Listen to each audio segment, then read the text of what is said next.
Everybody very good morning to all of you. कैसे हो मेरे शेरों, कैसा है आप सभी की तैयारी का माहौल, कैसी आप सभी की पढ़ाई चल रही है। तो चलिए एक बार फिर आप सभी के सामने सुबह सुबह हाजिर हूँ मैं अपनी जो है वोकेबलरी की डोज के साथ। तो चलिए मेरे प्यारे बच्चे, चाय के साथ लेते हैं अपनी आज की वोकेबलरी की डोज। तो आज की जो वोकेबलरी है दोस्त, इसमें मैं केवल आप सभी के लिए लेकर के आया हूँ मात्र 15 वर्ड्स। और ये जो आपके 15 वर्ड्स हैं, ये 15 मैंने आप सभी के लिए ईडियम्स लिए हैं। तो इन 15 ईडियम्स पे जो आज हम बात कर लेते हैं, और आज ये 15 है, कल कोशिश करते हैं 20 करेंगे, और next day 25 and next day 30 से मैक्सिमम हम एक दिन में जो नहीं करेंगे, जिससे कि हम आसानी से इनको याद भी कर सकें। तो चलिए मेरे दोस्तों, आज की जो अपना पहला सेशन है, सबसे पहला सेशन आज हम अपना लेने जा रहे हैं। सुबह 6 बजे अपना सेशन हो रहा है। तो चलिए दोस्त, सबसे पहला जो आज का ईडियम है, ये कह रहा है अल्फा एंड ओमेगा। अब देखो, अल्फा एंड ओमेगा आप सभी को आई थिंक मैंने पहले भी पढ़ा रखा है, एक बार फिर से रिवाइज करो। अल्फा एंड ओमेगा का मतलब होता है from beginning to end, it's mean शुरुआत से अंत तक। इसका मतलब क्या होता है? From beginning to end, it's mean शुरुआत से अंत तक। नेक्स्ट आता है आपका at logger side. At logger side का मतलब होता है इन डिस्प्यूट, इट्स मीन्स झगड़े में, या फिर दुश्मनी होना, या फिर शत्रुता होना। ये सारे के सारे जो मीनिंग कैरी करता है वो करता है हमारा एट लॉगर साइड। क्या वर्ड आ रहा है मेरे दोस्त आपका? At logger side. तो जैसे कि मैंने पहले बता रखा है कि पहले एक बार सारे के सारे वर्ड्स को सुनो, ध्यान से समझो, और फिर इनका एक स्क्रीनशॉट लेकर के बाद में आप जो इसको कॉपी करना, ठीक है ना। और एक अपनी सेपरेट नोटबुक बना लो, जैसे कि आप में से मोस्टली बच्चों ने वोकैब वाली बना रखी है। तो अगर अब तक नहीं बनाई तो एक अलग नोटबुक बनाओ वोकैब्स की, और जिसमें डेली के डेली आप अपना जो काम करते चलो। तो चलिए, तो दो वर्ड समझ में। पहला था आपका alpha and omega. Alpha and omega का मतलब होता है फ्रॉम बिगिनिंग टू एंड। और जो नेक्स्ट आपका ईडियम है वो है आपका at logger side, it's means in dispute, झगड़े में होना, फसाद में होना। नेक्स्ट वर्ड आ रहा है all and sundry. All and sundry बहुत इंपॉर्टेंट आपका जो ईडियम है, कई बार रिपीट हुआ है डिफरेंट डिफरेंट एग्जाम्स में। तो ऑल एंड सन्ड्री का मतलब होता है एवरीथिंग, मतलब सभी चीज़ें, ऑल द पीपल। मतलब जब आप सभी को बिना किसी भेदभाव के जो साथ में लेकर के चलते हैं, तो ऐसी स्थिति को बोला जाता है मेरे दोस्त ऑल एंड सन्ड्री। तो याद हो गया, ऑल एंड सन्ड्री। ऐसे समझो, ऑल संडे, ठीक है ना। ऑल संडे मतलब हर एक संडे जब आपके लिए सेम सेम हो जाए तो वो क्या हो जाएगा? All and sundry, everything, all the people. Next apple pie order. Apple pie order बहुत बढ़िया वर्ड ईडियम है। इसका मतलब होता है नीटली अरेंज, इट मीन सुव्यवस्थित, मतलब सही तरीके से अगर आप चीज़ों को अरेंज कर दे रहे हैं तो उसको आप क्या बोलते हैं? उसको आप बोलते हैं एप्पल पाई ऑर्डर, ठीक है। तो सही तरीके से अरेंज, इन परफेक्ट ऑर्डर, या फिर इन परफेक्ट सीक्वेंस, कुछ भी आप इसका जो मीनिंग कैरी कर सकते हैं। विशेष ध्यान रखें, एप्पल पाई ऑर्डर मतलब क्या हो गया? Neatly arranged. नेक्स्ट वर्ड आता है arm to the teeth. Arm to the teeth जो होता है, ये भी अपने आप में बड़ा अच्छा ईडियम है, और एक नया ईडियम है जो कि लेटेस्ट चल रहा है। आर्म टू द टीथ का मतलब आपका क्या होता है? इसका मतलब होता है दोस्त pausing many weapons. It's means जब आप बहुत सारे हथियार कैरी कर रहे हैं, या फिर हथियार से लेस, जैसे हम बोलते हैं ना कि ये जो गाड़ी है ये हथियार से लेस है, तो it's means arm to the teeth.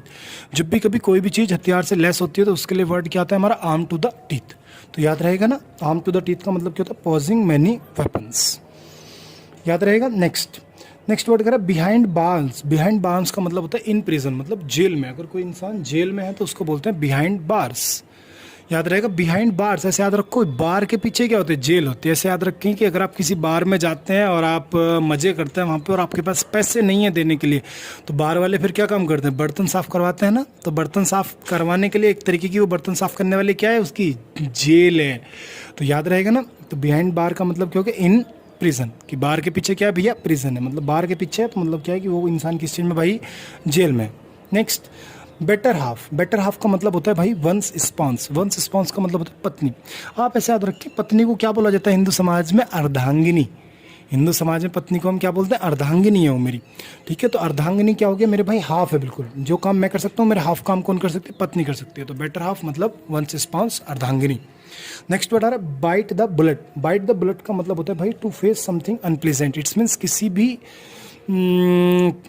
विपरीत परिस्थिति का सामना करना। जब भी कभी आप किसी अनप्लीजेंट सिचुएशन को फेस कर रहे हैं तो उसके लिए हम वर्ड के लेकर के आते हैं बाइट द बुलेट। तो याद रहेगा टू फेस समथिंग अनप्लीजेंट। विशेष ध्यान रखें, बाइट द बुलेट मतलब बुलेट है, बंदूक की गोली आ रही है और आप गोली का सामना करें, तो भाई गोली ऐसा तो है नहीं आपको जो मीठी गोली आ रही है, बंदूक की गोली है भाई, तो उससे नुकसान आपको होगा। तो अगर आप किसी भी अनप्लीजेंट सिचुएशन को फेस करते हैं तो उसके लिए क्या वर्ड आता है दोस्त? बाइट द बुलेट, याद रहेगा ना। Next blink of an eye. Blink of an eye का मतलब होता है पलक झपकते ही, बड़ी तेजी से, झटपट, तुरंत, ठीक है ना। तो उसके क्या बोलेंगे? Very quickly. तो याद रहेगा ना, ब्लिंक ऑफ एन आई का मतलब क्या हो गया आपका? हो गया वेरी क्विकली। इसी के साथ आगे बढ़ता हूँ, बॉटम डॉलर।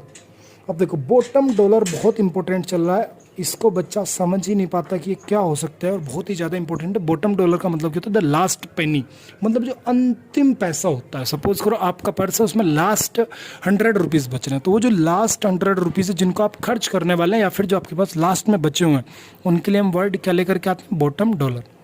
चलिए दोस्त, याद रहेगा ना, बॉटम का डॉलर, सबसे नीचे वाला डॉलर। भाई याद रखो, डॉलर की एक गड्डी थी, और उस गड्डी में जो सबसे नीचे वाला डॉलर था वो क्या हो गया अपना में? बॉटम डॉलर हो गया। तो सबसे नीचे वाला तो क्या है? लास्ट पेनी है। इसी के साथ by a whisker. By a whisker का मतलब क्या होता है? बाई एक्सट्रीमली शॉर्ट और स्लिम मार्जिन, मतलब बहुत छोटे अंतर से। जैसे कि अक्सर आप देखते हैं कई बार इलेक्शन होता है, और इलेक्शन में जो दो कैंडिडेट्स होते हैं वो एक दूसरे से बड़ा ही शॉर्ट मार्जिन से जो हार जीत हो जाती है, तो ऐसी स्थिति में हम क्या बोलेंगे दोस्त? उसको बाई अ विस्कर। याद रहेगा ना, बाई अ विस्कर। ऐसे याद रखो, विस्की पी ली भाई, क्या पी ली? विस्कर से बनी विस्की। और विस्की पीने के बाद जो ड्राइवर होता है साहब, उसकी ड्राइविंग क्या ज़बरदस्त होती है, आप सभी जानती हैं। तो याद रहेगा ना, बाई अ विस्कर मतलब बाई एक्सट्रीमली शॉर्ट और स्लिम मार्जिन। नेक्स्ट बात करते हैं by the book. By the book का मतलब होता है strictly according to the rules. It's means सारे कायदे कानून को फॉलो करते हुए जब हम चलते हैं, तो उसके लिए वर्ड क्या आता है? Bye the book. ऐसे याद रखिए दोस्त, किताबों के अनुसार। अब किताबों में क्या लिखा होता है? रूल्स लिखे रहे होते हैं। भाई कोई भी किताब है, उसमें क्या लिखे होते हैं? रूल्स लिखे होते हैं। तो अगर आप उन रूल्स के अनुसार चलते हैं, तो उसके लिए क्या आइडिया होता है हमारा? By the book. तो याद रखें ना, strictly according to the rules. I think clear हो गया ना। Next, broken reed. Broken reed ऐसे समझो मेरे भाई कि कोई भी एक ऐसा आदमी जिस पे आप कभी भरोसा नहीं कर सकते, तो उसके लिए वर्ड क्या आता है? A broken read. तो इसके लिए क्या आएगा? एन अनरिलायबल पर्सन, एक ऐसा इंसान जिस पे विश्वास नहीं कर सकता, मतलब अविश्वसनीय पर्सन या फिर गैर विश्वसनीय आदमी, तो उसके लिए आते हैं अ ब्रोकन रीड। नेक्स्ट आ रहा है बाई एंड लार्ज। बहुत बहुत इंपॉर्टेंट है दोस्त, कितनी बार रिपीट हुआ है पेपर में। बाई एंड लार्ज का मतलब होता है इन जनरल, मतलब सामान्यतः, मोटे तौर पे। अगर मैं बात करूं, जिससे हम बात करते हैं कई बार कि यार मोटे तौर पे देखी जाए तो वो आदमी ऐसा नहीं था। कई बार हमारा जो दोस्त होता है, अगर उससे कोई गलती हो गई और हमने कोई बताया कि भाई वो ये कर रहा है, तो आप क्या बोलते हैं कि नहीं यार ऐसा आदमी नहीं है। तो इसी तरीके से बाई एंड लार्ज का मतलब क्योंकि ऑन द होल, जब आप ज़्यादा बारीकी से चीज़ों को ना देखें तो उसके लिए वर्ड आता है ऑन दी होल। इसी के साथ लास्ट हमारा आज का इडियम ये कहता है गेट अ ग्रिप। अब गेट अ ग्रिप, ग्रिप मतलब समझना, बाहों में लेने को बोलते हैं ग्रिप। तो बाहों में लेने का मतलब क्योंकि गेट अ ग्रिप। अब ये भाई कभी तुम्हारे सामने तो है नहीं जो आप किसी को बाहों में ले लेंगे। यहाँ पे क्या आएगा भाई? Control your emotions. It's means जब आप अपने इमोशंस को कंट्रोल करें, तो ऐसी स्थिति को बोला जाता है get a grip.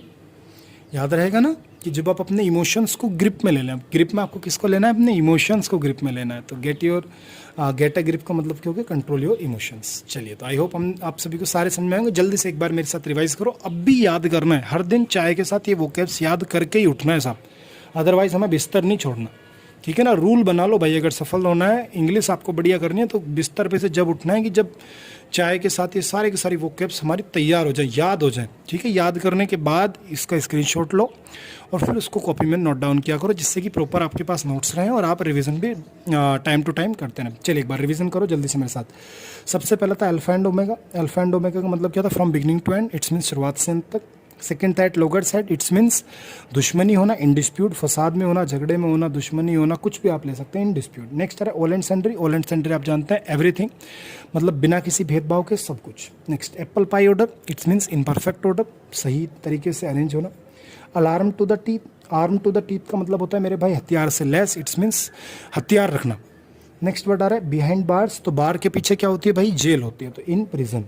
Better half, better half मतलब मेरी अर्धांगिनी, अर्धांगिनी क्या बोलूँगा मैं? स्पाउंस। तो बेटर हाफ का मतलब क्या हो गया मेरे भाई? वंस स्पाउंस, अपनी पत्नी या फिर नॉर्मल पत्नी। बाइट द बुलेट, अब भाई बुलेट का सामना कर रहा हो तो it's means to face unpleasant something unpleasant, किसी भी चीज़ जो कि आपकी इतनी सुहावनी नहीं है उसका सामना करना। नेक्स्ट आ रहा है ब्लिंक ऑफ एन आई, तो ब्लिंक ऑफ एन आई का मतलब क्या होता है? Very quickly. Blink of an eye को ऐसे समझो पलक झपकते ही, एक मिनट में, एक सेकंडों में अगर कोई काम हो गया तो उसे बोलेंगे blink of an eye. Next bottom dollar, मतलब सबसे नीचे वाला डॉलर। तो सबसे नीचे वाला डॉलर कैसा होता है? अंतिम होता है भाई। तो the last Penney, it's means अंतिम पैसा जो आपके पास लास्ट में बचा हुआ है वो। By a whisker, by a whisker का मतलब होता है बहुत छोटे अंतर से, बहुत छोटे मार्जिन से, तो उसे आप क्या बोलेंगे? By a whisker, by slim margin. Next bye the book, अब भाई बुक्स में क्या लिखा होता है? रूल्स रेगुलेशन से लिखे होते हैं, तो इसका मतलब क्या हो गया दोस्त? कि strictly according to the rules, कि अगर आप नियम कायदे कानून के अनुसार चलते हैं तो वो क्या होता है? By the rules. अब ब्रोकन रीड, ब्रोकन रीड का मतलब क्योंकि एक ऐसा आदमी जिस पर आप भरोसा नहीं कर सकते, तो एन अनरिलायबल पर्सन।